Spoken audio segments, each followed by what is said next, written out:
grade in there. All right. We have, I believe, 3 weeks left of the class, and we are talking about Turing machines, one of my favorite topics.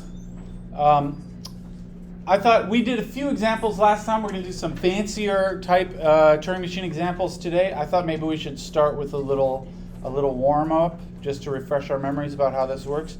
Let's make a Turing machine, which I'm always going to write TM, for how about a b to the 2n.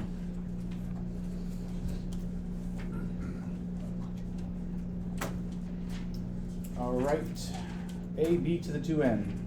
So I hope everybody remembers the basic sort of idea of the Turing machine is that it's a thing with the head that moves along a tape. And you begin the calculation with the input string written on the tape, and then the head moves sort of one letter at a time, but it doesn't actually necessarily just go down the tape from left to right. It can move back and forth as it's reading the letters. But actually, this is a simple enough example where we don't need to move the head back and forth. We're going to do some today in which the head has to move back and forth. But this one, I would say something like, here's my starting state. And in order for this string to be accepted, it must begin first with an A. And so I'm going to just have a single arrow. Let's put like AAR. Remember, on a Turing machine, this means the head, from this state, the head can read A on the tape. The slash means what you write onto the tape. And in this case, I'm just going to write another A. That is, don't change what's on the tape. If it's an A there, keep it as an A. And then the head should move one position to the right. So this step here will just verify that the string actually begins with an A. If the string doesn't begin with an A, then the machine will immediately get stuck right here because there's no rule about what happens for anything else, in which case the thing will be rejected. Anyway, once we get here, now I want to read and check for an even number of B's. So this may be inspired by our old DFA, NFA stuff. To check for an even number, usually we use two states and go back and forth, where I guess the one on the left would represent even numbers and the one on the right would represent odd numbers. And you want to go back and forth, of course, every time you read a B, and it's not necessary to change the tape in this case, so I'm just going to put a BBR here and a BBR here also. All right? So as the head continues to move to the right, every time you see a B, you just sort of flip-flop back and forth between these two states. If at any time over here you see an A, it's going to get stuck, which is good because that string should be rejected. If you read some of these B's but then see an A, it should be rejected. All right? And then how to say when we finish. If this was really a DFA, I would just, don't write this down because this is wrong, but I would just make that an accepting state right here. And then that means if you end up here, it should be accepted. But remember the way the Turing machine works, the Turing machine doesn't necessarily end up anywhere because it doesn't just read left to right. It can go back and forth. And so instead of working in this way, the Turing machine accepting states, I'm going to add a new accepting state. And the way the Turing machine works is if it ever goes to that accepting state, then it stops everything and the string is accepted. So the question is sort of where should I put an arrow? I mean, there's going to be an arrow from somewhere to that accepting state. Anybody have an idea? Got an idea? From the middle one? Is that what you said? Yeah, I agree. And what should that arrow say on it? You have to think about what's the signal that you actually finished reading the string and there was an even number of letters in there. Anybody have an idea? Any other folks? Yeah? Yeah, you would see a blank. Remember the string exists on this tape and it's surrounded by infinitely many blanks on the end and at the beginning also. So yeah, if you see a blank, now blanks we always write with capital B's. So I'll put maybe BBR, although the only important content of that arrow is really the first B there. So this says, if you're in this state, which would represent you've actually seen an even number of the little b's. If you're in this state and you see a blank, that means you actually made it all the way to the end after seeing an even number of b's, in which case you should go down here and it should be accepted. If you instead see the blank from this state, it will get stuck because there is no arrow over here for what to do if you see a blank. And so the machine gets stuck, which means the string is rejected, which is as it should be, because that's not supposed to be acceptable in this language. All right?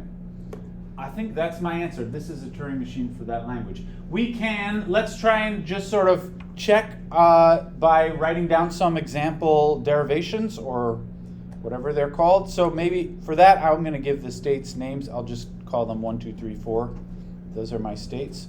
Let's show, our book refers to these as IDs, instantaneous descriptions. For, how about ABB?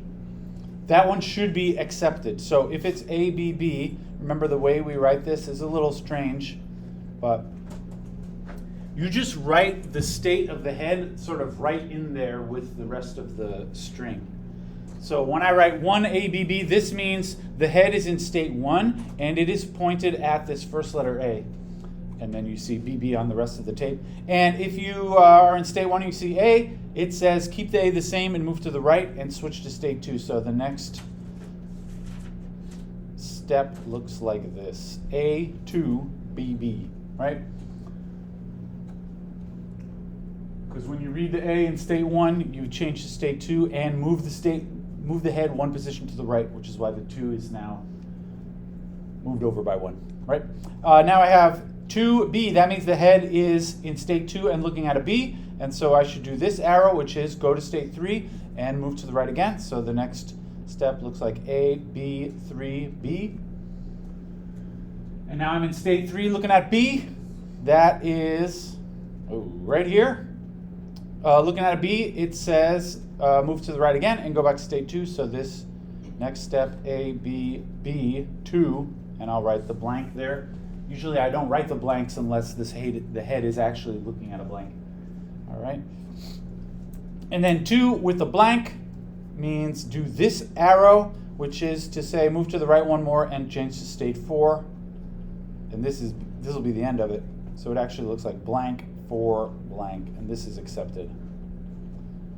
Because 4 is an accepting state, if at any point you go to 4, you stop and it's accepted. All right, can we just write down, I'm just trying to review from last time, let's just write down a rejected one. Let's try AB, right? So that one would start off as 1AB. This one should be rejected. So 1A again becomes A2B. And then I have 2B.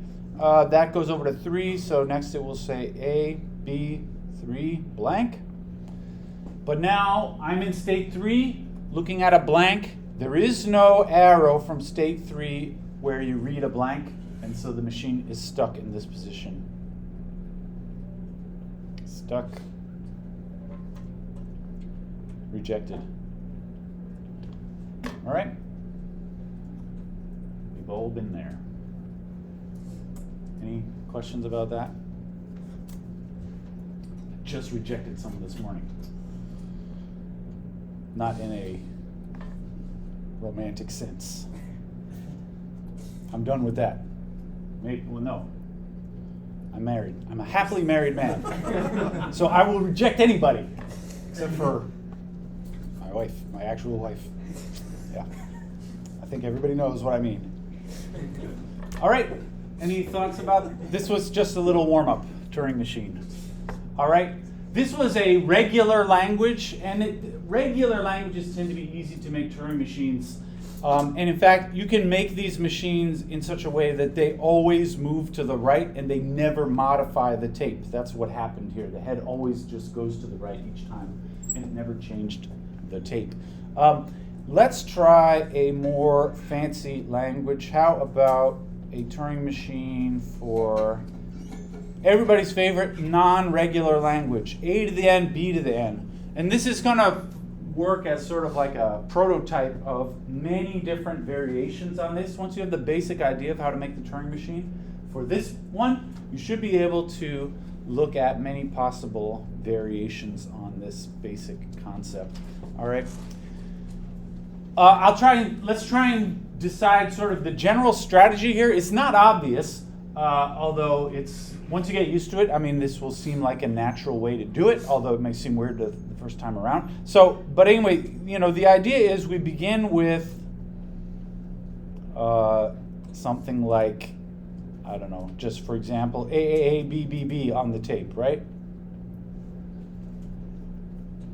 And you somehow have to make the Turing machine so that it kind of goes through the whole thing and makes sure that there is the same number of B's as there are A's, right? Because that's what determines if this is accepted or not. So we must check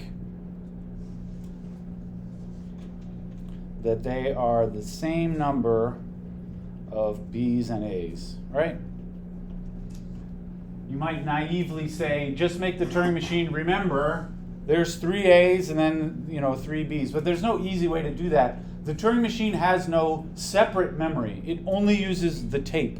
And you can write whatever you want onto the tape, but you don't want to screw up what's already on the tape, like the input string already sits on the tape. And so you don't want to be writing just random stuff into the tape that would mess up what the input is. So here's my strategy. The same number of B's and A's, rather than counting them up, say there's 3 A's, and then go through and make sure there are also 3 B's, we are going to match them up, all right? So the idea here is when it says AAABBB, the machine will somehow like match up this A and this B. This A matches with this B. This A matches with this B. Now you could do them sort of from the outside in, or here I'm doing them just offset by 3's. It turns out this strategy, which I'm suggesting, is a little easier to write the Turing machine to work in this way. When we're doing these matchings, so I'm going to say we match them up by marking. And this is a major kind of strategy that we are all going to become comfortable with going forward. Turing machines which work by marking the input. Like I said, the machine has to use the tape as its only kind of working memory. And if you put other stuff on the tape, you're going to wipe out the original input string. So rather than just writing random stuff onto the tape, we are going to mark them off. So here's what it's going to look like as we go through the calculation. So the tape will look like,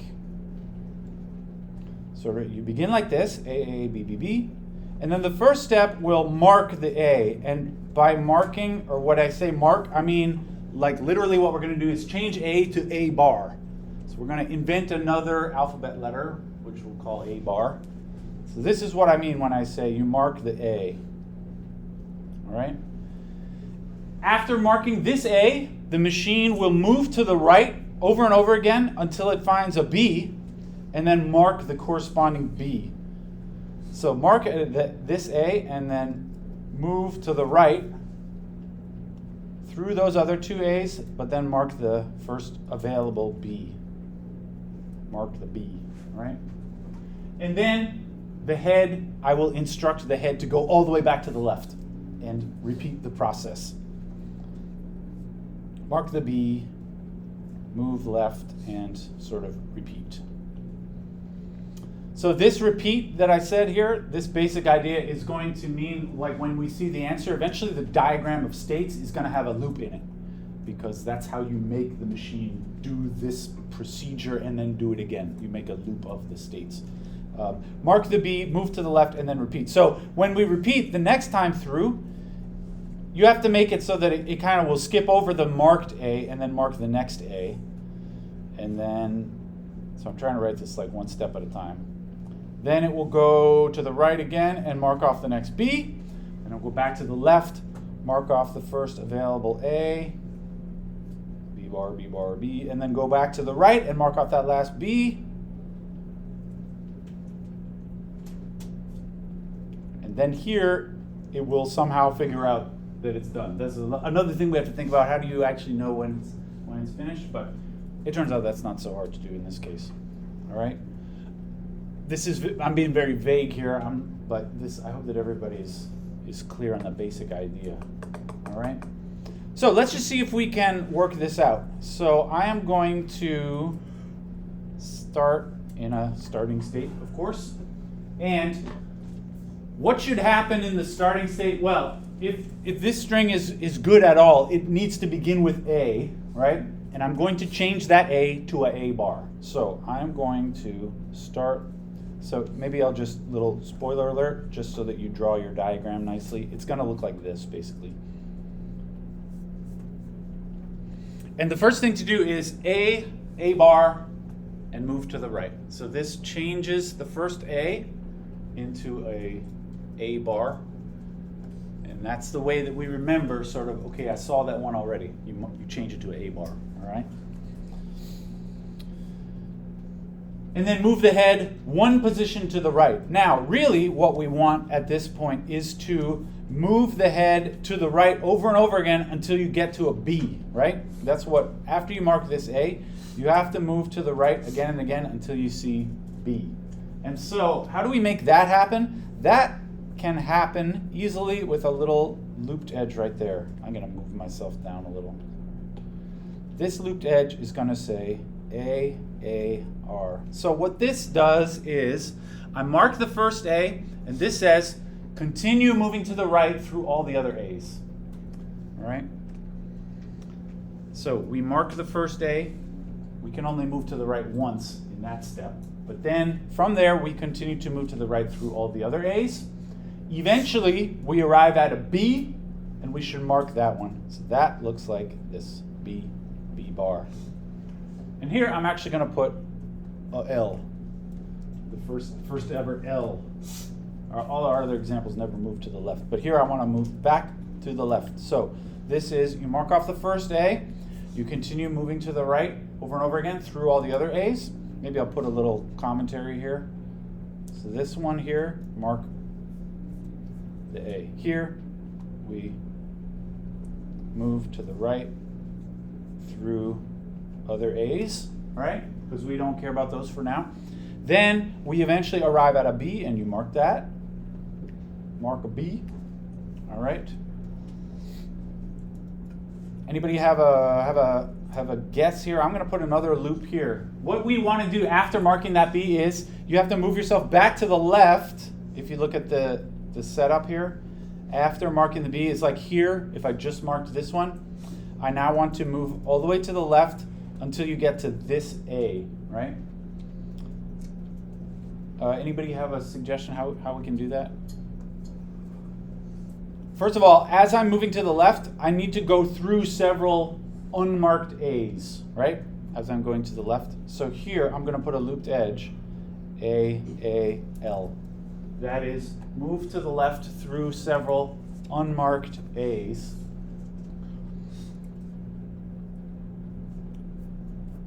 Eventually, what will I arrive at if I move to the left through unmarked A's?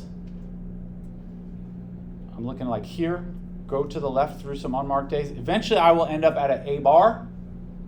And at that point, I should move one step to the right, and then I'll be in position to do the whole thing again. All right? So this is going to say A bar, R. All right, so this says move left through A's. These are the unmarked ones, which I'm eventually going to mark in a later step, but you have to go through them in order to get back to the beginning. And then here, this is just, I made it all the way back to the beginning, so I have to move one step to the right to now, sorry. I'm going to try to say something intelligent about this.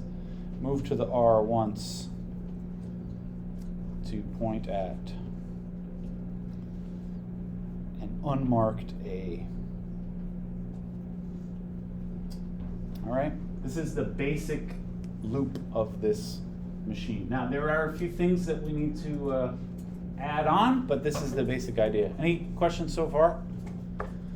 We do need to add a few things to think about what happens. So this, when you go one trip around this loop, you will have marked off the first A and the first B. And then you end up back at the beginning, pointed at the first A again. Let's just make sure this will actually work going through the second time. The second time you begin by marking an A at the beginning, so that actually I feel good about that. We would look at something like this at that point. The second time through this triangle, you mark the first A. Then this says move to the right through all A's. And here you realize that you need to change a little something. As I go to the right here, I want to end up at this unmarked B. As I move to the right, I have to go through A, but I also have to go through a B bar. And actually in later steps, you might have to go through several B bars to make it to the first unmarked B. Yeah. Would you, in addition to the AR, would you also add B bar? Yeah, that's right. Yeah, so I'm gonna say this AAR also needs a B bar R. That doesn't matter the first time through, but it does matter in later steps. The machine has to go through B bars. And then there's a similar thing you have to add for later steps from this thing, right?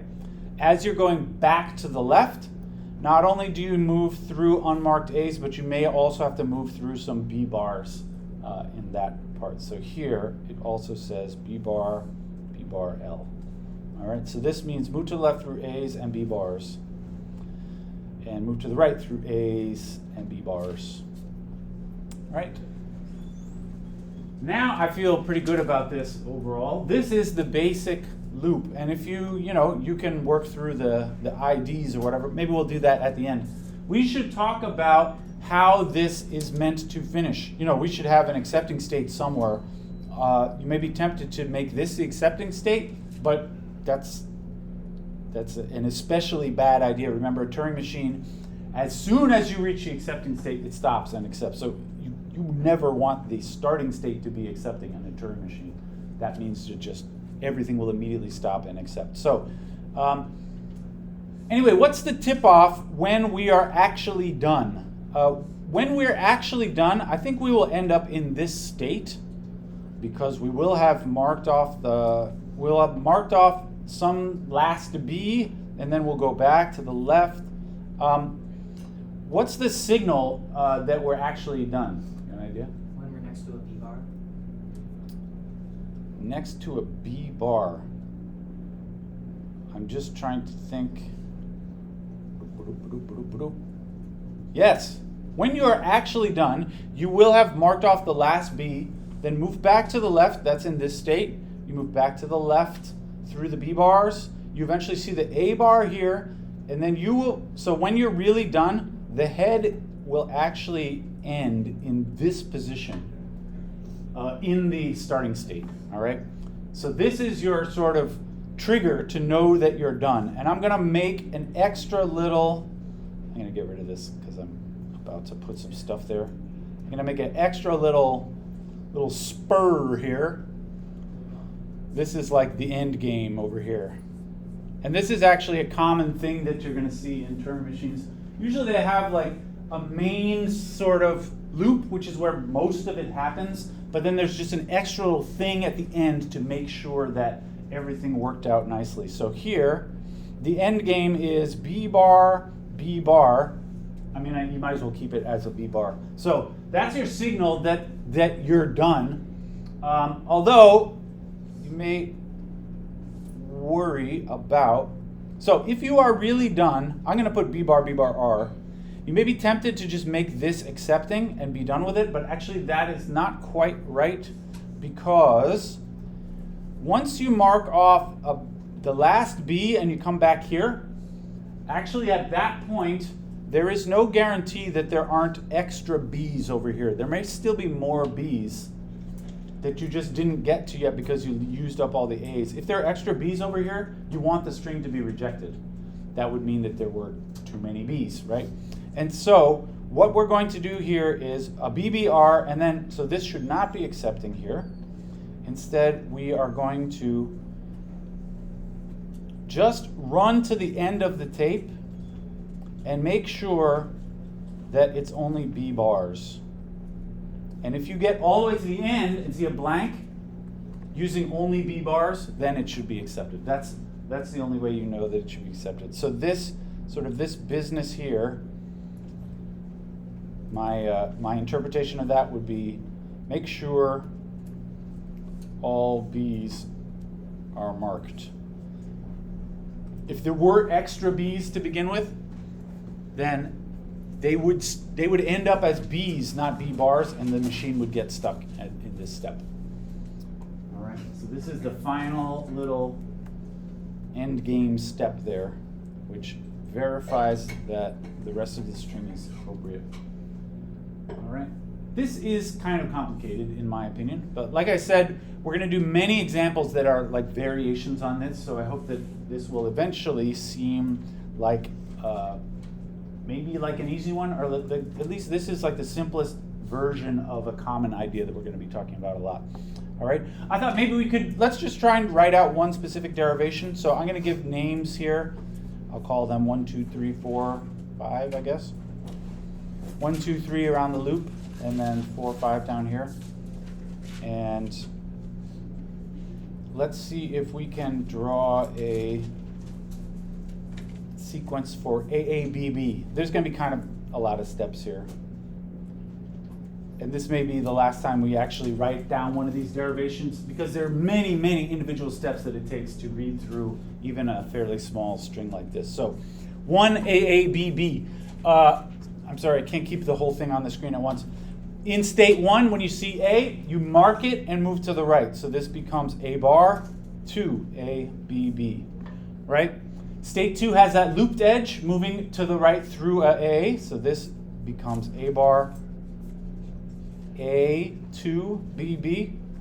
All right, that was the looped edge that I just did.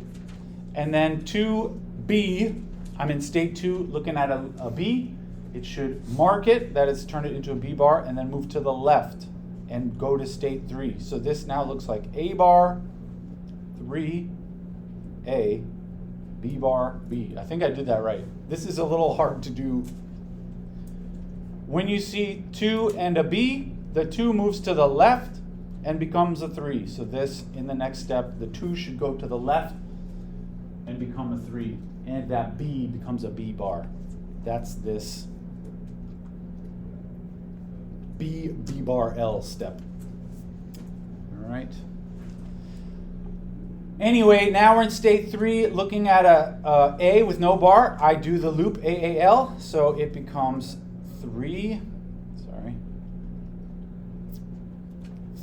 A bar, A, B bar, B. And then 3 A bar does that diagonal arrow going back to state 1, moves to the right, and so it will say A bar, 1, A, B bar, B. Like that.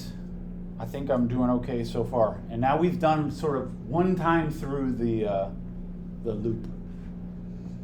Okay, let's do it again. So 1A becomes, the A turns into an A bar, right? And it goes to state 2. So this will be now A bar, 2, B bar, B.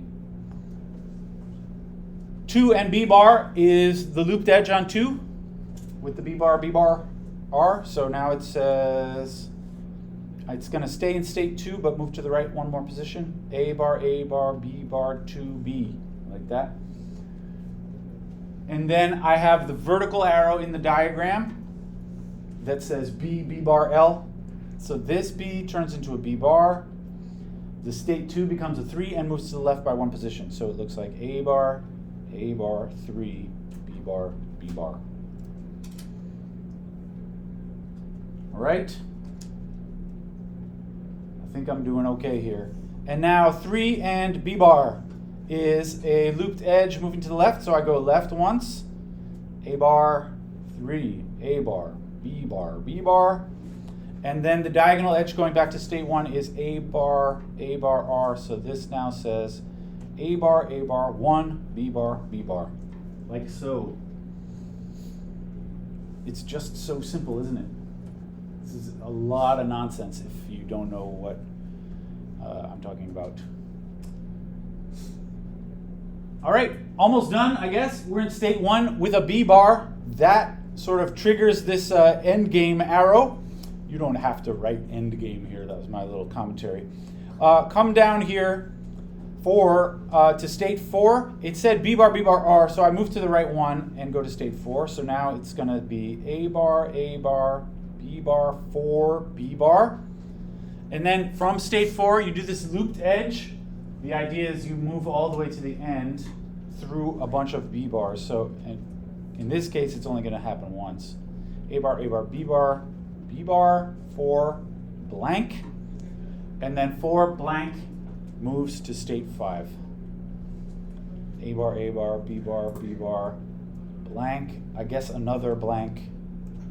No, not another blank. Blank, 5, blank.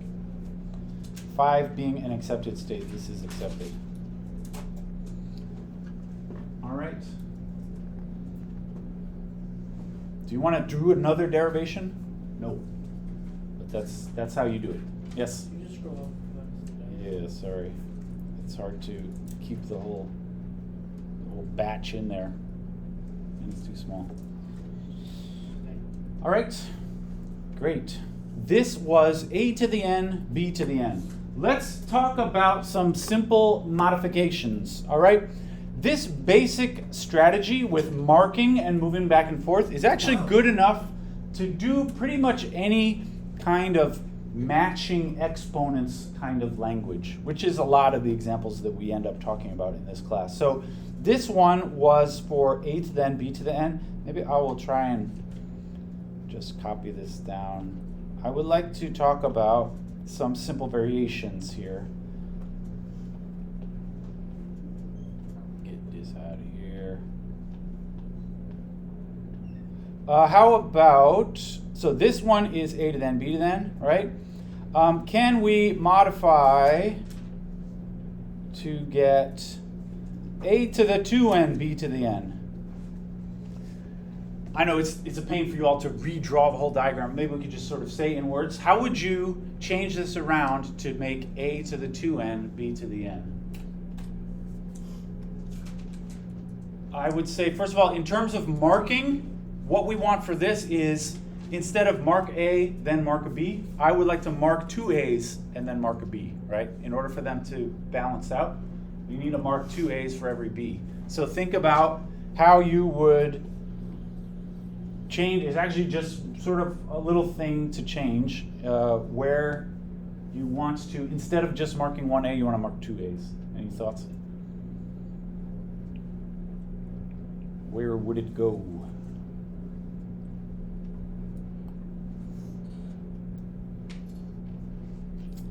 Any ideas? I'm ignoring somebody.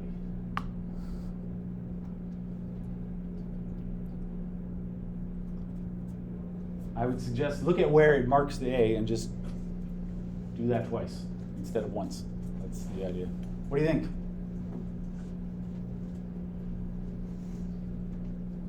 Nobody wants to say it. What do you think? From 1 to 2, like create a different state. Yeah, right. So it's like this arrow, you basically want that to happen twice. The way to do that is you have to invent a new state in here. So I would say to make the change, maybe I'll try and do this without redrawing the whole diagram. Right here, this would become, can I just not give them numbers for now? Because I don't want to put something between 1 and 2. This is 1 and that's 2.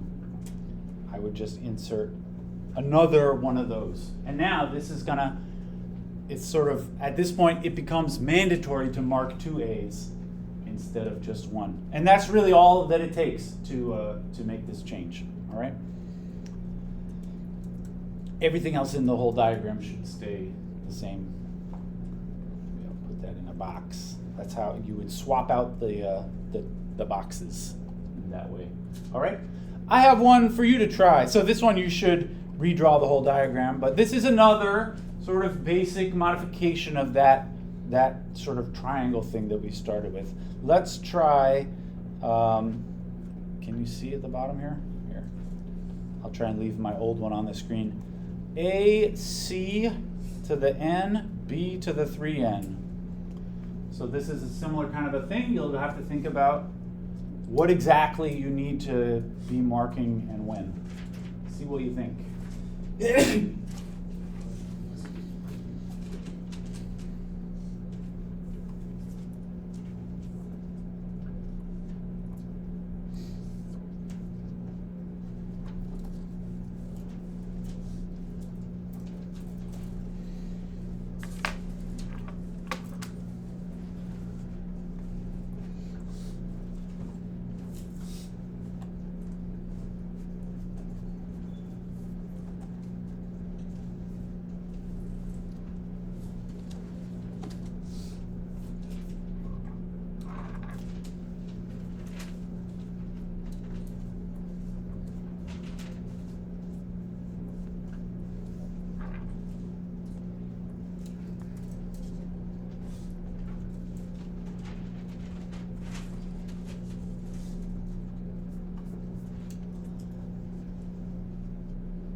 Did you get a structure?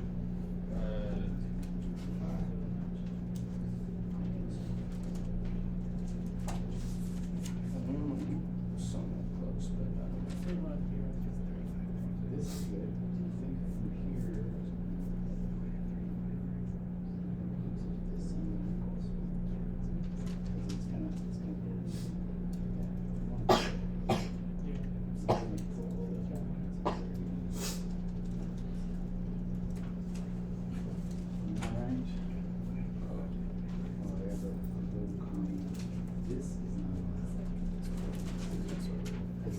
Head can only see one letter at a time. So yeah, make that into two hours. How's it going?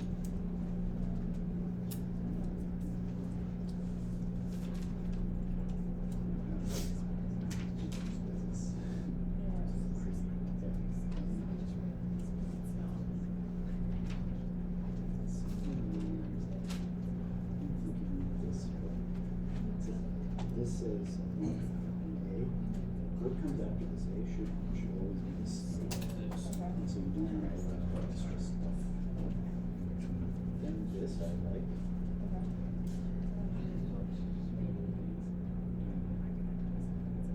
Yeah, I think actually you need yet another statement here.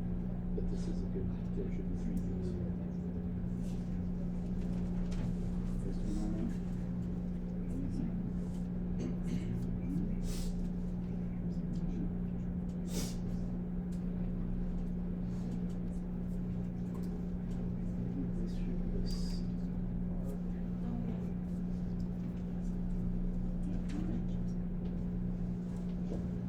Okay here.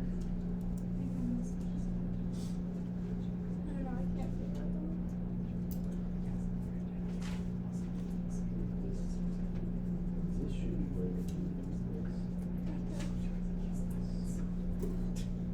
Like we want to see A first and you want to see then you should continue to the right through much more A's and C's.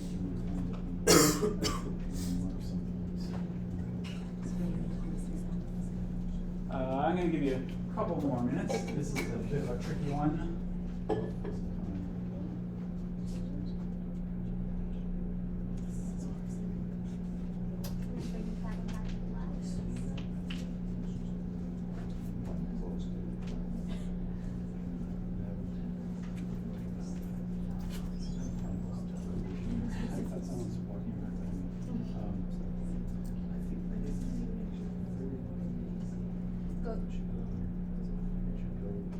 Like after seeing three things. Yeah. All the way up to the name. So have it go all the way back here. That's what I do. And then have another state. Another state that we move on. Okay.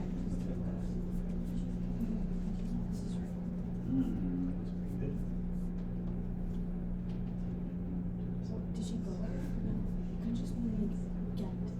Yeah, I think so. All right, maybe I will see what I said for this one. These can be a little tricky, and they certainly they are quite difficult.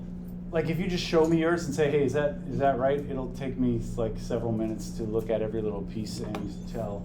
And even then, I might not be able to tell if you did it in a way that I wasn't expecting. But anyway, here's how I would have done it. We have a starting state, and then I want to see A and mark it. So I go AAR. And then right away after that, I should see a C. So I'll go C, C bar R. Okay, so here, so far I have marked an A and then a C. Some people put AC on the same edge, but you're not allowed to do that because the Turing machine head is only allowed to process one letter at a time. So you have to do them separately.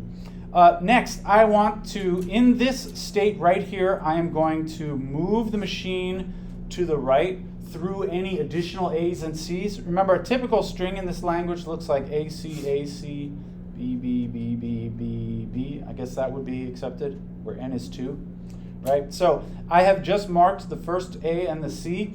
Then I have to go past this A and this C, so I'm going to put a little looped edge here, AAR. Sorry, I'm going to run out of room here.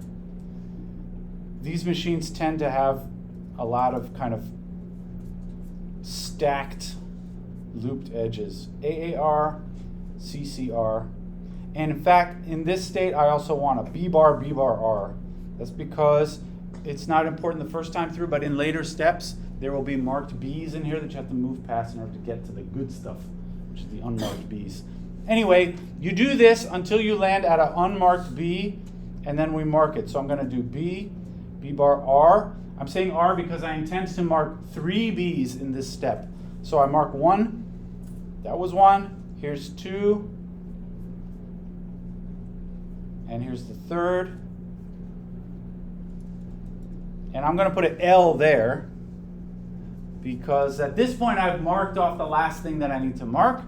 And now from there, I want a state which is going to have a loop on it that moves me all the way back to the beginning. Now I don't really need to go all the way back to the beginning. I need to just go how far back do we need to go? To the next unmarked A.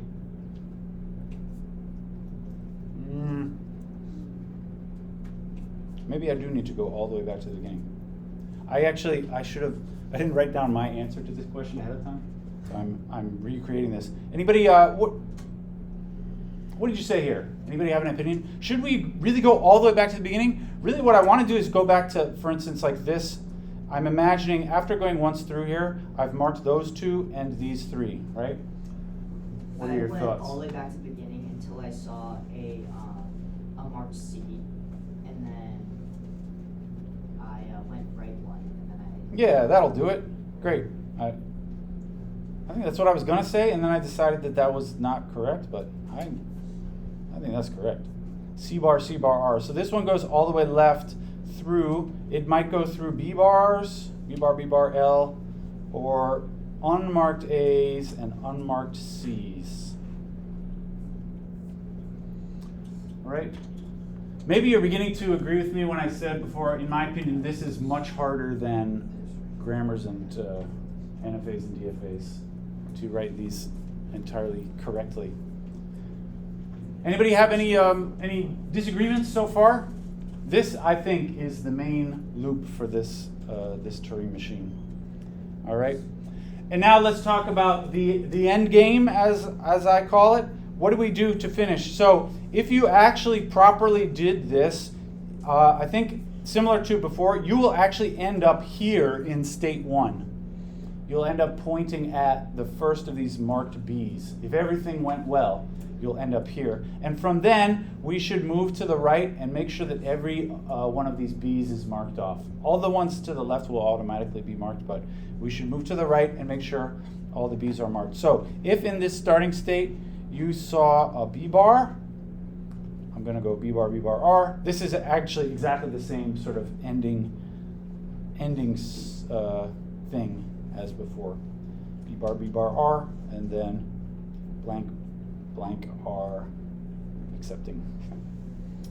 All right, that's the same ending thing. All right, very complicated in my opinion, but these examples are kind of similar to one another, and you'll have some practice with these on the homeworks. Yes. For the arrow going to the 6th state, it doesn't matter if that's BBL versus BBL, right?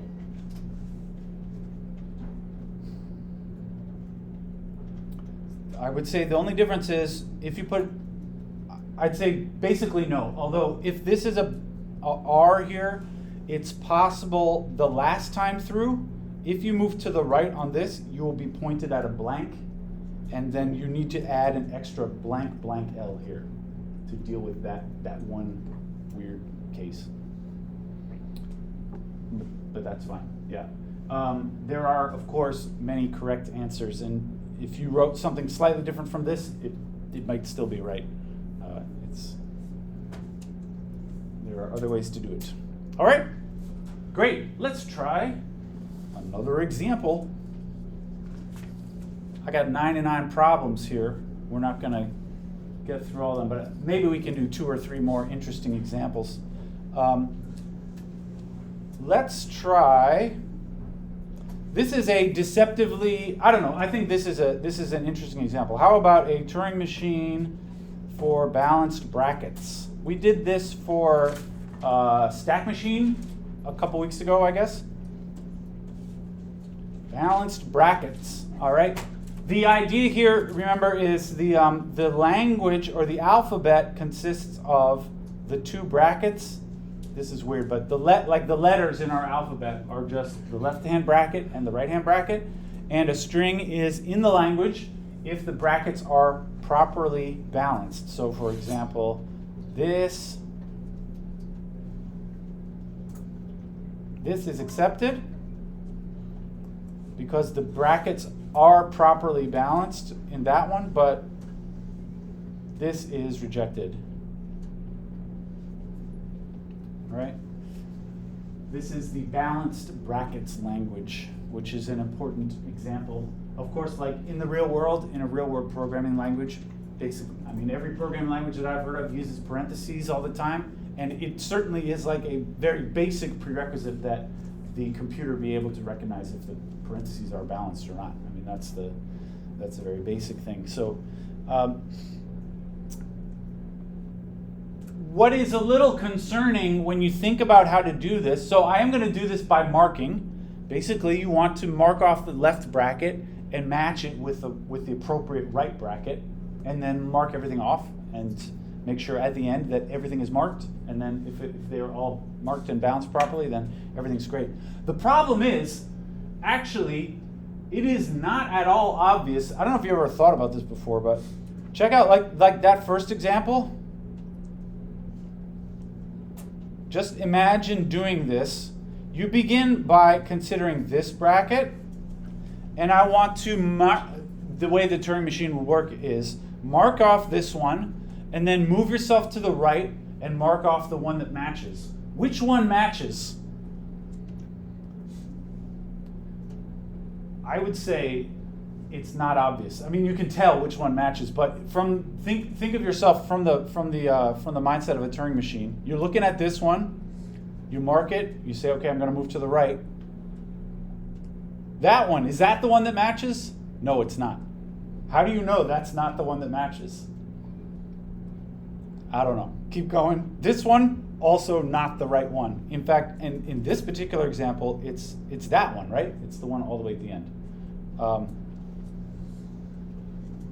Anybody have an idea of how you could do that? I mean, I as a human being can do this, but it doesn't seem obvious. It doesn't seem easy at all to translate that into Turing machine type logic. Yeah? Do you try to just like go to the sides and match those and then go in?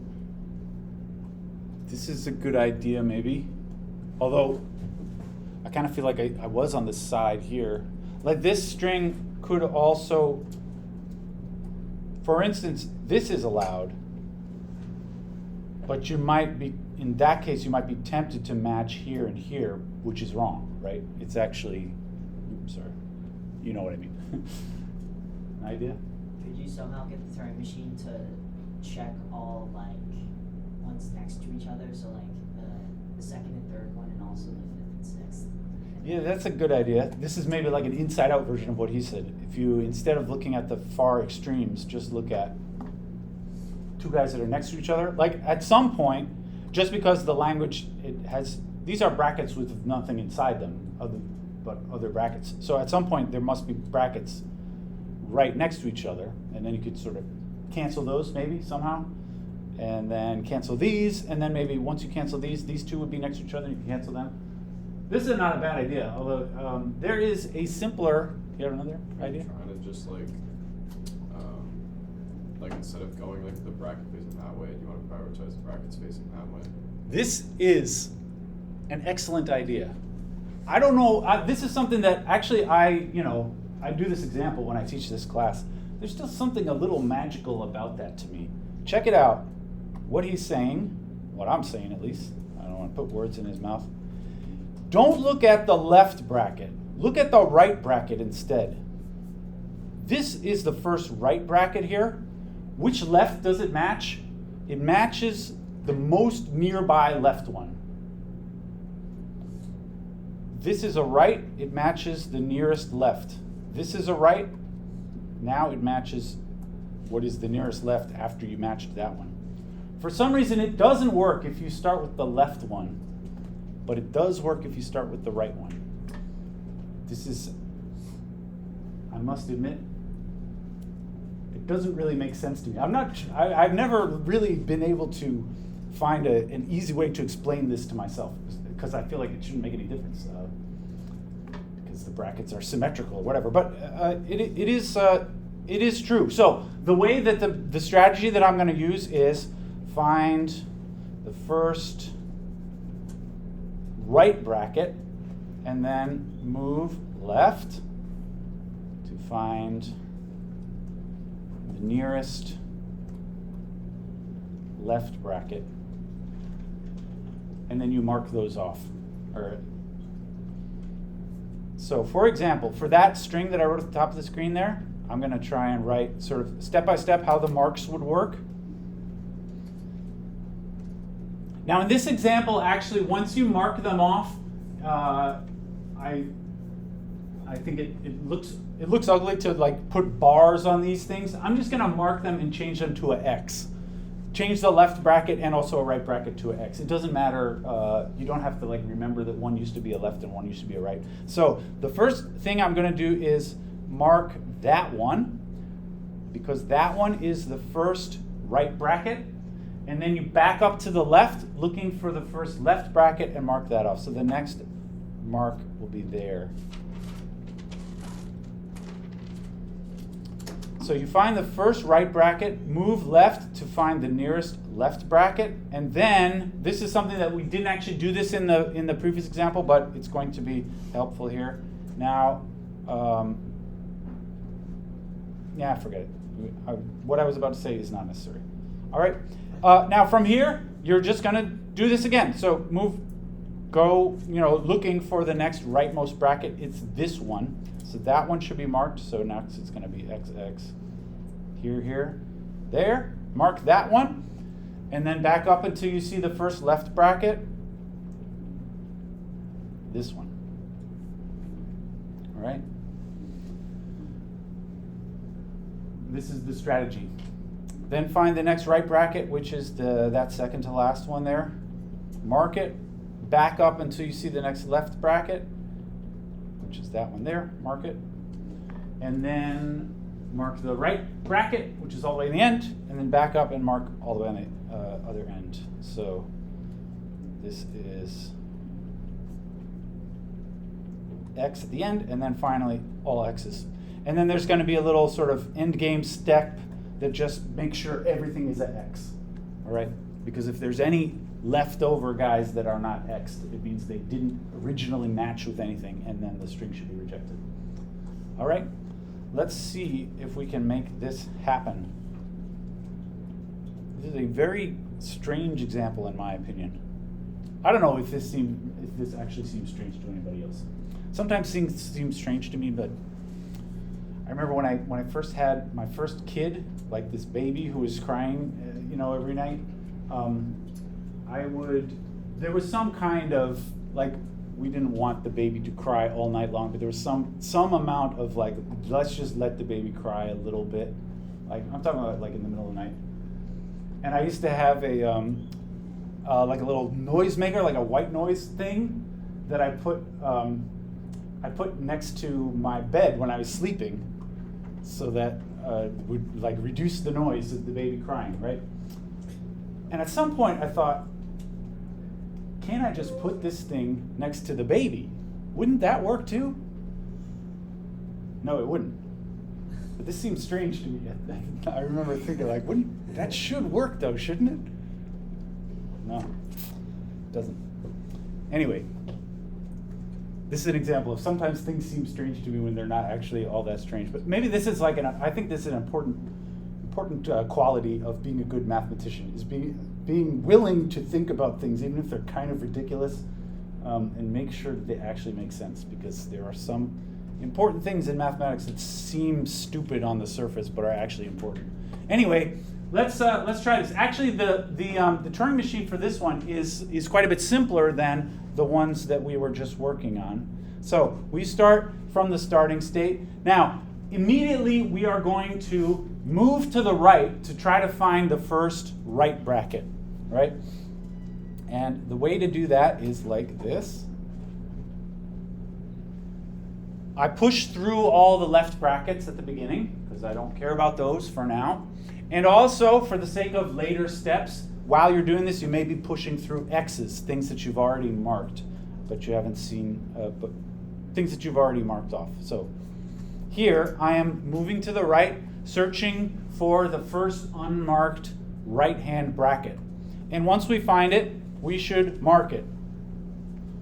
What should that arrow look like?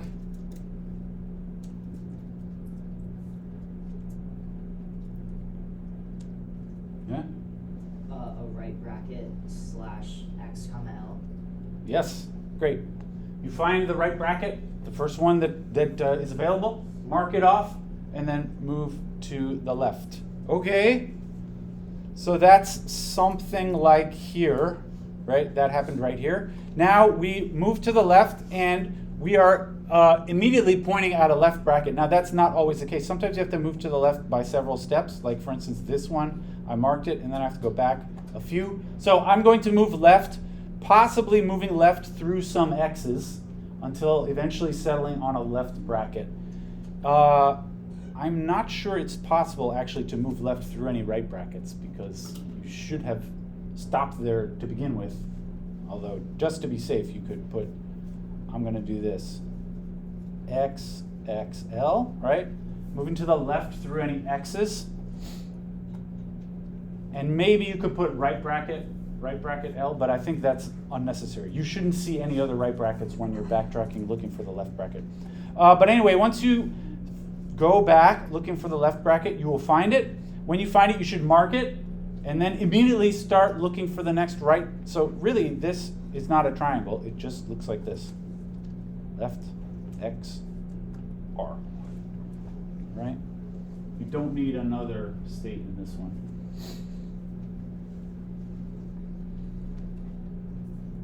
And that's the whole sort of main loop. Now, what happens at the very end? At the very end, the last thing that we match, the last thing that we mark, I suppose, should be here, right? I mean, if the thing actually works, the last thing that you mark off should be, is that actually true? It's not necessarily here, because for instance, if you started with a string like this, then the marking order would look like that. Is this what I meant? That one would actually also be at the beginning. No, wouldn't the second one first be X? Oh yeah, right. This is what I meant to say.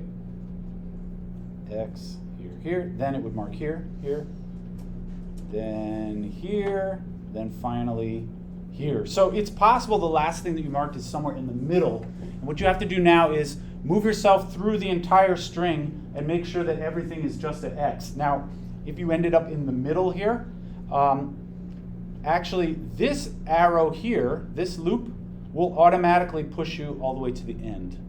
And so our final sort of pass through the string, checking to make sure it's all X's, will be moving to the left through the whole string, because this looped edge automatically is going to shove you to the end. So my final sort of thing here is, if we are pointing at a blank, I'm going to go BBL here, and then continue leftwards, XXL. Eventually, if I end up with another blank, it should be accepted. So this means when we're done, we'll end up pointing at the end, and then we go through the whole string right to left this time, eventually ending up at the other end, then it should be accepted. All right, this is the Turing machine for balanced brackets. All right.